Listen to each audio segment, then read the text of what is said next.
All right, good afternoon, everybody. Happy Monday to all of you wonderful people out there. Oh my goodness gracious, what a week, what a weekend. Here we are looking forward to happiness and health to all. What a difference a day makes. We'd like to welcome you folks to our boxed lunch episode on Monday. I believe it is November, I think. I don't even want to deal with the day. God only knows. We're so happy to be here and have a wonderful guest with us today, fabulous educator, Jennifer Peacock. How are you doing today, Jennifer? I'm so well. Thank you so much for having me. Well, we are so glad you took the time. So excited to share lunch with you today. Before we get started, do you mind just introducing yourself and telling us a little bit about who you are and what it is you do? Yeah, so hi everyone. My name is Jen Peacock. I am originally from Michigan, but recently, I guess it's not recently now, wow, 2 years ago, I moved to Washington, D.C. to start at the Center for Native American Youth at the Aspen Institute. I'm currently a program associate, so I get the really wonderful honor of working on the Generation Indigenous body of our work. And so we're just all about encouraging and supporting Native youth to lead full, healthy, happy lives, give them advocacy platforms, action-oriented programming, calls to action, really just a full scope of work. And so I get to take part in that. And recently I just finished up a master's in international peace and conflict resolution, which definitely kind of reflects who I am as a person. I think that tells people exactly who I am and kind of where I stand by pursuing studies in peace and conflict. So that's just a little bit about me and what I do. Very nice. What an interesting field of study as well. So before we get into all of the lunch stuff and COVID-related communications, how is that conflict resolution coming these days? Are you busier than normal? Yeah, I think what I love about my job in particular, so when it comes to conflict and peace studies, I really do believe young people have all of the answers to all of the problems adults have caused. I really believe that. And so to work at CNAY and to get to watch young people lead healing and peace efforts in culturally informed ways has just been amazing. And so I think there's been a big, amazing push in young activists doing really good work. And so to be able to kind of support in different programming, like our Democracy is Indigenous campaign with the National Urban Indian Family Coalition, we've just really seen that passion and spark from young people. So it's been good, busy, but good. It's so interesting to hear you say that. Most of the time, and I would assume that some of the perception that at least I've been a part of seems to believe that the older generations hold the answers and that the youth should be following those models and practices. What makes you believe that the youth has the answers? Where does that come from? Your own experience or? Yeah, I think young people definitely follow that traditional wisdom of previous generations, but I think young people have their ear to the ground. And I think, like, I can't imagine being a teenager in 2020 and navigating social media and all of these different things that older generations might not have faced in such a normal way. So for me, just seeing the passion of young people to work in intergenerational spaces, I think is just a really powerful thing to see. So for me, yeah, I just see how young people are so willing to hold space for multiple generations, multiple voices. They want to collaborate. They want to hear from everyone and do it together. I just really think that that's it, and that's what we need.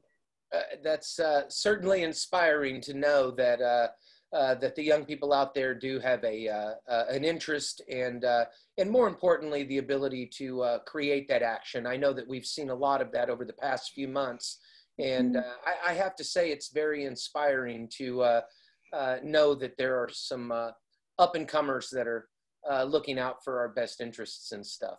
So awesome work, and I look forward to talking about some of that a little bit more in detail. First off, what is on your lunch menu today? So it's a Monday, so I'm a little frazzled. So it's going to be I guess we'll call it like a warm veggie salad. It's just going to be a lot of things from my fridge put together in a bowl with a really good sauce on it, and we'll call it good. Awesome. All right. I was inspired to actually cook something today, so it won't be too terribly difficult, but I am actually going to see if I can keep from setting the kitchen on fire. And today I'm going to be making a steak and egg biscuit sandwich. So looking forward to that. And why don't you tell us a little bit about what ingredients are you using in your salad and any sort of special procurement to ensure deliciousness? You know, my partner and I go to a farmer's market in Silver Spring every week. It goes all year round, so I will be out there in December to get my vegetables. So my favorite is that dinosaur kale. I think that's what you need. It's good, and it makes a difference. And then I think you can't do anything without cilantro. So we also picked this up. So those are my two must-haves in everything, I think. Very nice. Very nice. All right. Well, as we get started with our lunch prep, I'm curious, can you talk a little bit more about CNAY? Can you give us a little bit more of a descriptor as to what that actually is and what their mission might be? Yeah, so the Center for Native American Youth is housed at the Aspen Institute. So we're one of many policy programs at this amazing institute. And we were founded by former Senator Byron Dorgan of North Dakota, initially to address Native youth suicide. And over the years, we've really built out comprehensive programming to kind of allow for that holistic approach to overall mental, emotional, and physical well-being for Native youth. So we have our core kind of leadership and recognition pillar with our programs like Champions for Change, which is a well-known recognition program for Native youth 14 to 24. And then we also have our policy platform. We just recently released our report in partnership with Illuminative and Native Organizers Alliance called the Indigenous Future Survey. Check it out, shameless plug. And then we do research, we have recognition programming, Generation Indigenous. So it's multiple programming that exists all across the country to really just provide platforms, narrative change, and really just allowing Native youth to kind of identify what they need, and we'll do our best to kind of adapt and support their mission and vision. And we also have an amazing youth advisory board that kind of oversees all of what I just mentioned, and they're wonderful young people as well. Wow. Now, is that a nationwide, I'm assuming, organization? And how have things been going with all of that due to the COVID? I know that you're up in DC. I'm also curious to know how things are going up there, what the mentality is. How has your organization been coping with the pandemic and all of these trying times? Yeah, I would definitely say our organization really just hit the ground running in March when we got that work from home notice. And so our team is phenomenal. I can't say enough. And the first thing we did was launch the Tele-Native Youth webinar series. It happens every other Wednesday, and that's topics identified by Native youth that include young Native speakers, professionals, and they're holding space to have conversations, everything from movement is medicine to decolonizing democracy. So we have a full range of topics every other week. And so we've really just kind of kept in that vein where we're just doing our best to adapt to outreach. There is significant challenges, of course, with how Indian country has been disproportionately impacted by COVID-19, and our young people have been doing the most amazing work all across the nation with community aid. They are supporting their people like they always have, and out showing their resilience and strength in moving forward.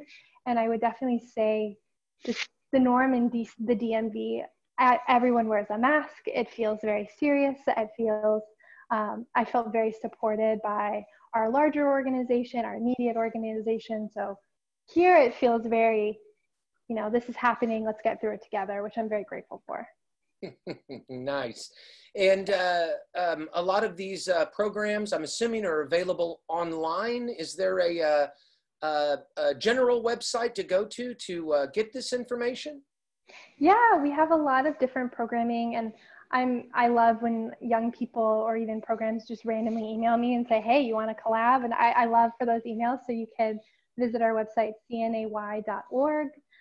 You can find all of our contact information on our staff page, overviews of all of our different programming. It's Native American Heritage Month, so we'll be doing some great stuff on social media at Center for Native. So yeah, we're online. Come visit. Awesome. We'll touch back on those links as well. Yeah. So, all right. So we're going to get started with our lunch here. And what's one of the first things you do? Are you just chopping and sorting and putting all that together?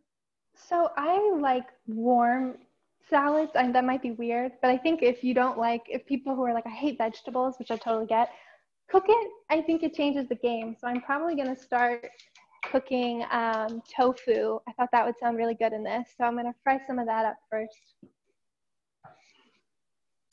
All right. Well, while you're doing that, I'm just going to warm my pan up. Mine's a little bit easier. I'm going to mix up some eggs, throw them in there, and then throw some steak meat on there as well. So I might be a little bit ahead of you. And I'm curious here, Jennifer, it says that you assisted in coordinating one of the largest alternative break programs in the nation. Can you talk a little bit about what is an alternative break program? I was very interested in that. Inform me.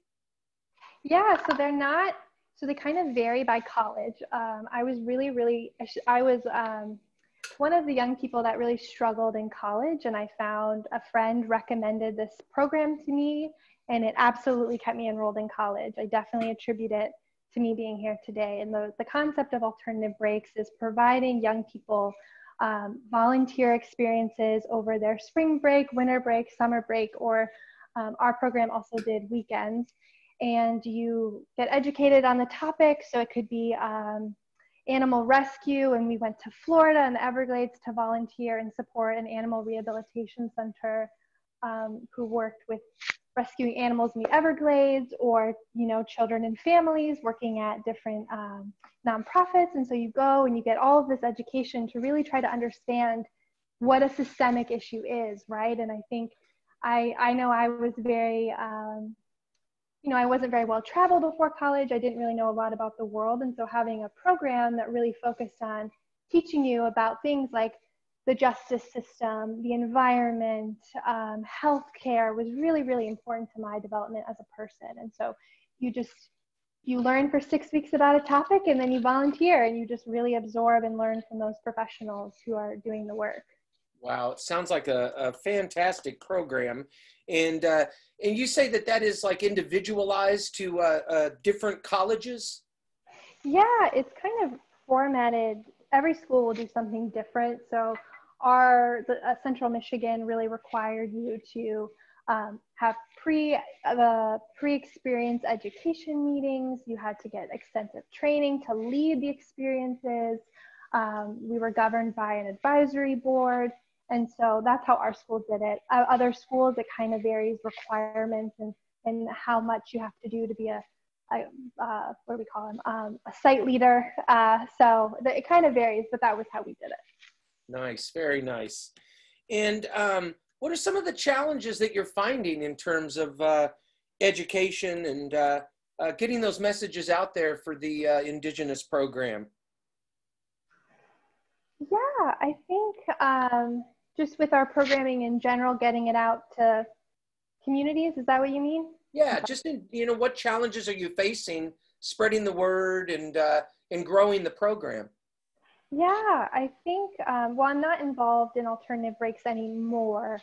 I think just with CNAY messaging, we're usually, I think, we're kind of always being very much connected by partner organizations, or like, oh, hey, have you met so-and-so? You would be great. And so I think it can be a bit challenging for young people to meet that person who will say, hey, have you met CNAY? You should be involved. Right. And so I think we've just had to really continue our outreach with our partners.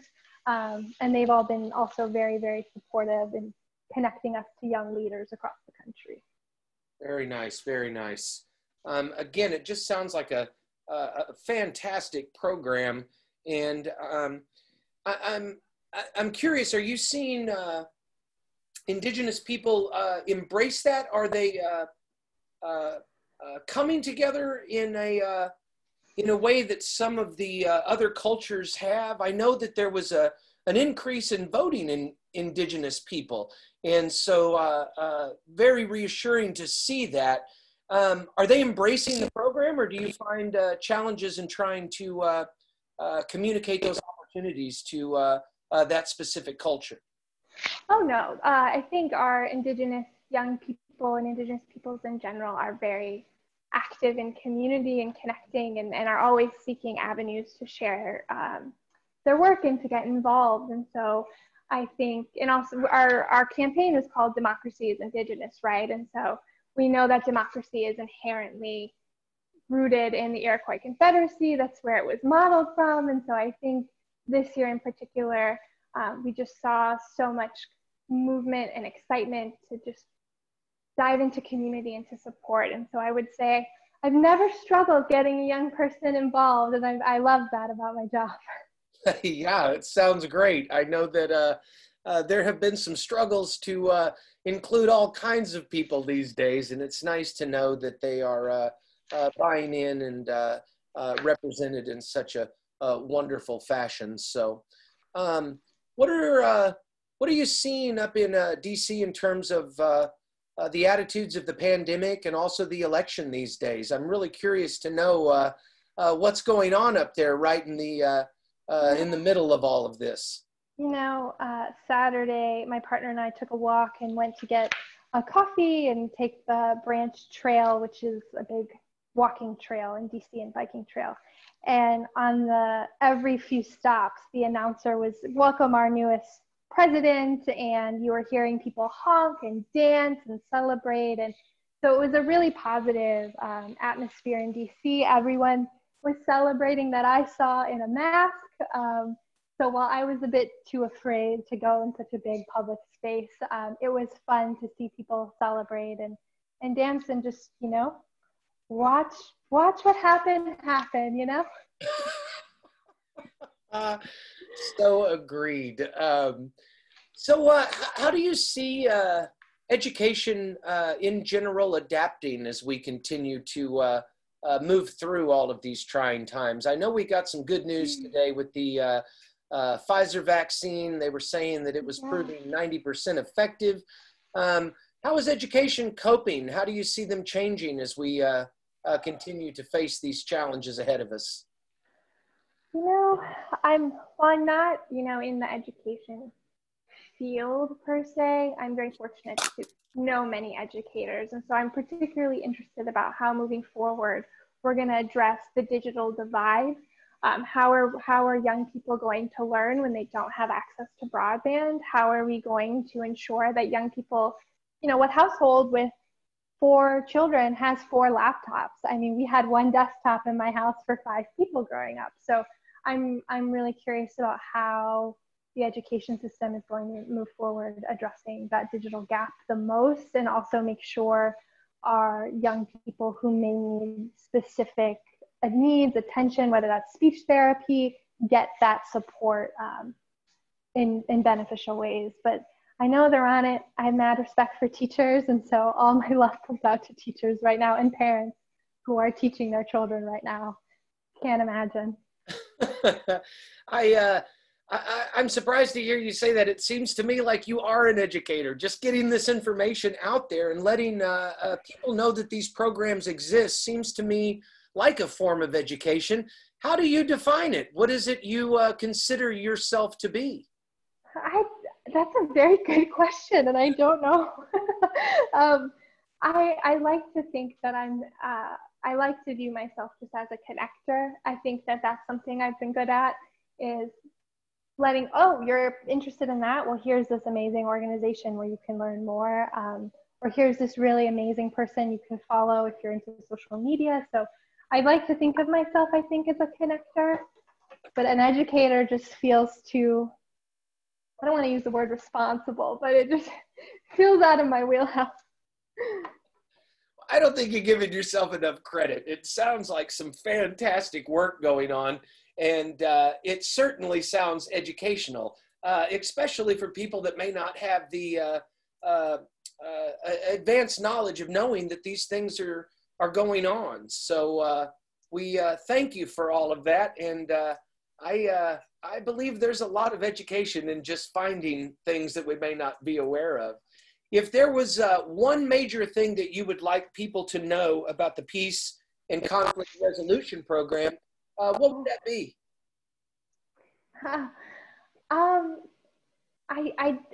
This isn't meant to be dark or depressing. I think it's just honest. It's to learn peace, we have to learn about the darkest moments in our history in a very real way.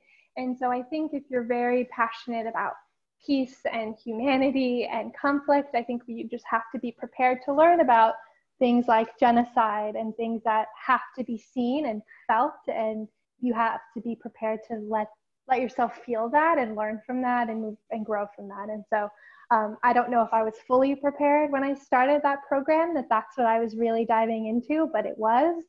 And I think it's made me a more compassionate person for it. But I would definitely say to know peace, you really have to really know what conflict is and what human suffering actually looks like in a really unfortunate way, but in an important way. Wow. Is there a misconception about Indigenous events and history being outside of the South, I guess? I know that a lot of people assume that these things are centralized to locations. This is a nationwide awareness, correct? Am I right in that? Or people wrong in the assumption that this is only pocketed challenges across the nation? Got it. Well, I'm not, I can't speak on behalf of all Indigenous people. I'm not an educator or an expert on that particular topic, but what I can say from my own learned experience working in tribal communities and with Indigenous people across the country is that the power of narrative is really, really important, right? Having control and platforms of your history and your lived experience for anyone is really, really important. And so I definitely would agree that there are historical misrepresentations of American history as a whole. And I do think that Indigenous communities have been disproportionately impacted by mishistory and misinterpretation. A great organization is Illuminative for people who do want to dive into the power of what does identity mean and misrepresentation mean, and why do we really need to get accurate histories out there and accurate representation out there. So yeah, I definitely would agree about that. Yeah. And on a personal level, what are some of the challenges that you've faced personally, professionally, dealing with the pandemic and all of the things that have been going on this year? I think for me personally, I have pretty bad anxiety in general, but so to be in the pandemic really just was very mentally and emotionally hard on me. I'm grateful that, our executive director really does lead with her heart and gave us every ounce of grace that our team needed to take care of our well-being. And I also think professionally, how do you navigate, I'm early in my career, what does this do long-term? What does it mean to kind of start your career early in a pandemic? I really kind of grappled with what that meant. And if I don't know, I think I put a lot of pressure on myself to be like, I should still be moving forward and being productive all the time. And now I'm like, no, grace matters, be calm, just get through it day by day. So that's kind of where I was. Yeah, it's certainly been a challenge. What's become your favorite stay-at-home activity or the way to pass the time for you? So I don't have my ears pierced, but I've started making clay earrings. I just sit quietly, play with clay, shape them, bake them in the oven. And I just have piles of earrings around my house that I need to gift to my friends when I see them. But just to have something just to zone out to that's relatively low cost to do. I don't need to worry about the weather. I can just do it. That's been really helping me actually. Any tips or tricks on how to stay sane mentally and physically when we're all going through this. I think some of us had a little bit of relief this last weekend. So I'm hoping that that helps some people. I'm sure that some others got a little wound up. But for you personally, what are your tips and tricks to stay sane mentally and physically? I take walks, and that sounds so simple, but I need to move. I need to go outside. I need to see a leaf. I need to feel the ground. And so I think especially for people who just feel so maybe overwhelmed by their discomfort and they don't know where to start, walking is a really good way, I think, because it's, you know, you can put in music, you can listen to a book, you can listen to nothing, just walk and people watch. So I definitely recommend walking. Is highly underrated, but it's fabulous. Very nice. Yes, I have also found myself, I don't know if I call it walking, it's more wandering these days. I just kind of end up outside and then try to find my way home. So I'm very, very grateful for the GPS because my mind has wandered on some of these walks, and I have found some things that I wasn't sure how I even got there or what was going on. So yeah, I've gotten lost a couple times, so I hear you on that. So how's that lunch coming? Good, almost done.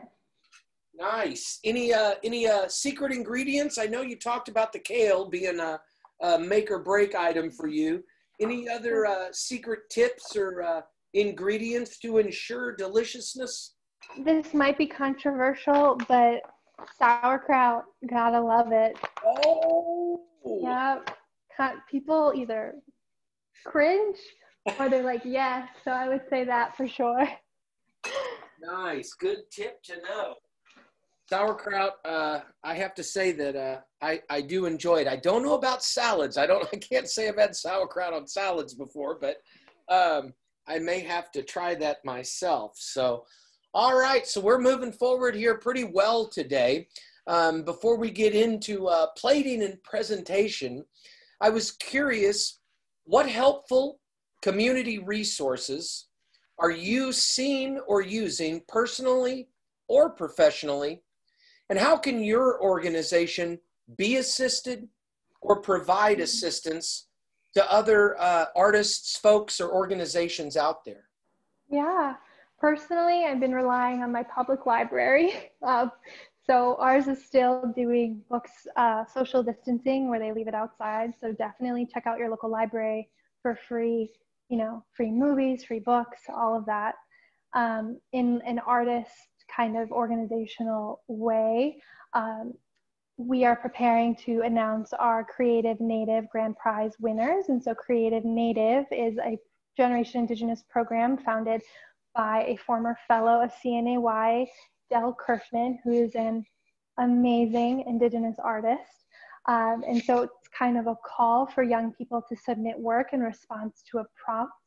And so this year's prompt, in partnership with the National Congress of American Indians, was Native Youth Are Medicine. Where do you get your strength from?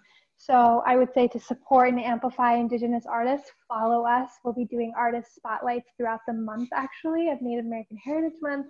So you can diversify your feed, follow some amazing young artists, hopefully buy their work, because we love buying real art and not manufactured art. And so I would say that's one immediate way you can support some of our young artists, is by seeking out those channels for sure. Awesome. Now, up in DC, where are some of the best places to physically see Indigenous art? So I would say there's, of course, pockets of different, whether people are partnering with different coffee houses to display work, that kind of thing. But there is the Smithsonian is a good place to kind of dive into history pieces, traditional jewelry, that kind of thing.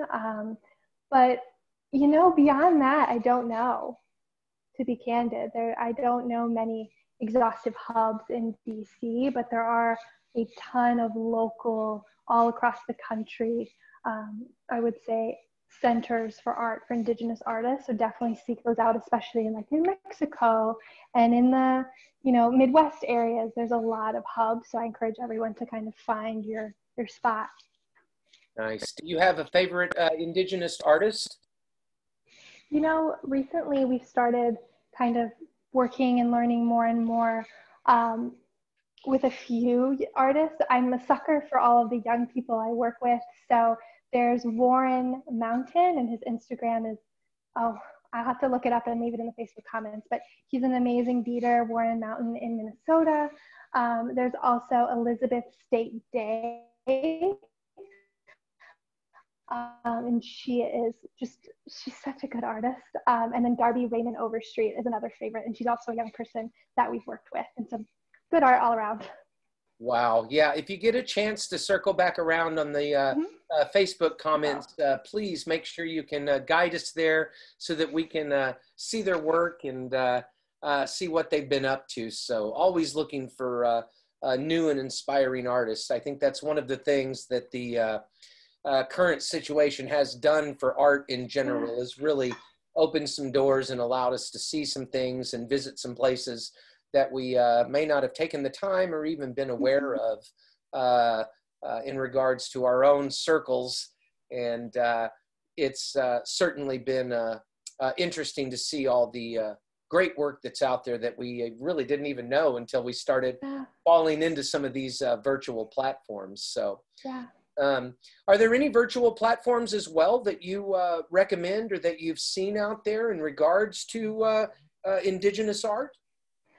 I think, honestly, social media has been amazing. I know that, you know, I doom scroll a lot. And so for me, going to Instagram and finding new artists or new musicians and beaters and just people, designers all across the country has been really helpful. And so I definitely recommend diving into your feed and just kind of following different hashtags, looking for different people. And that's a great virtual hub to just find people in ways that you didn't expect, and content you might not have known you enjoyed.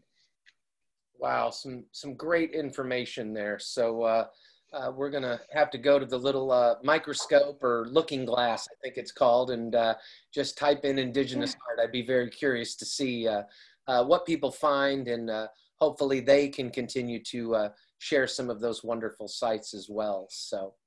All right, I see that lunch back there behind you. It's not on fire yet. How's it coming now? Good, it's just about done, I think. I think we're good to go. Well, all right. Well, we'll start moving into plating up.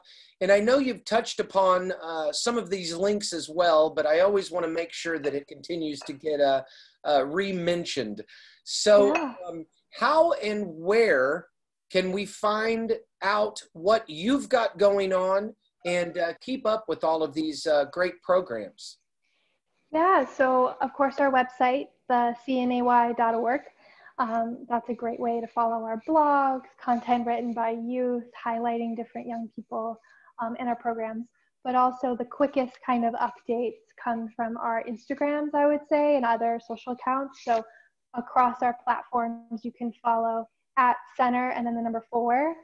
Native, and then also Gen Indigenous. And that's a great way to follow us and see youth spotlights and see young people take over our camera. And it's a really fun, interactive way to stay up to date, I would say.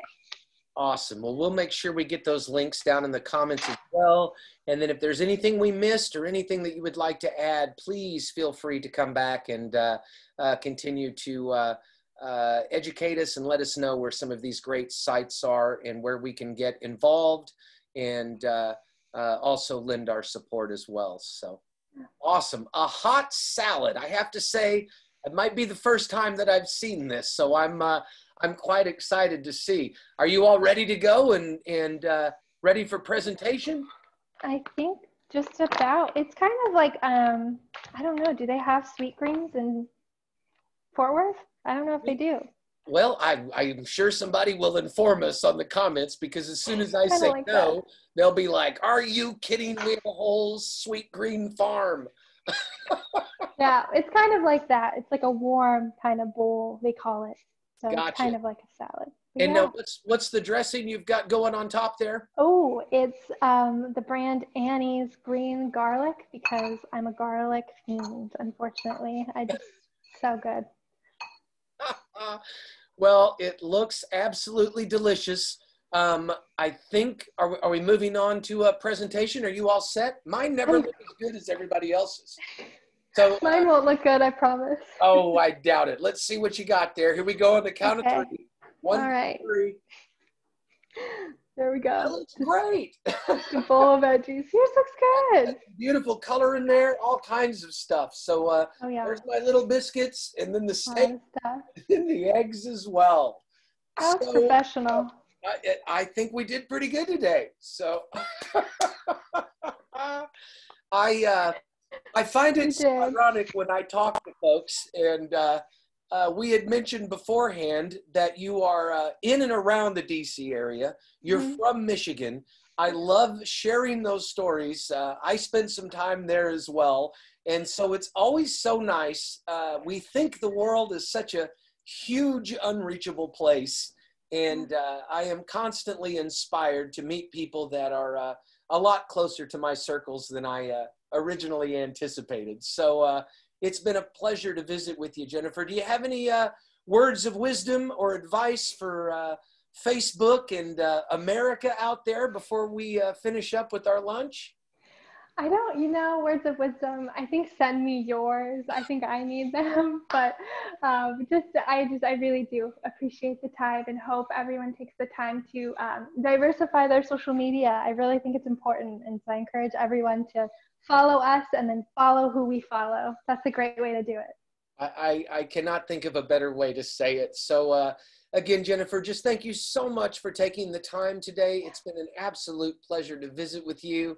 And then at this point, this is when we lift our plates and try our lunch. So that wraps up another episode of Box Lunch, ladies and gentlemen.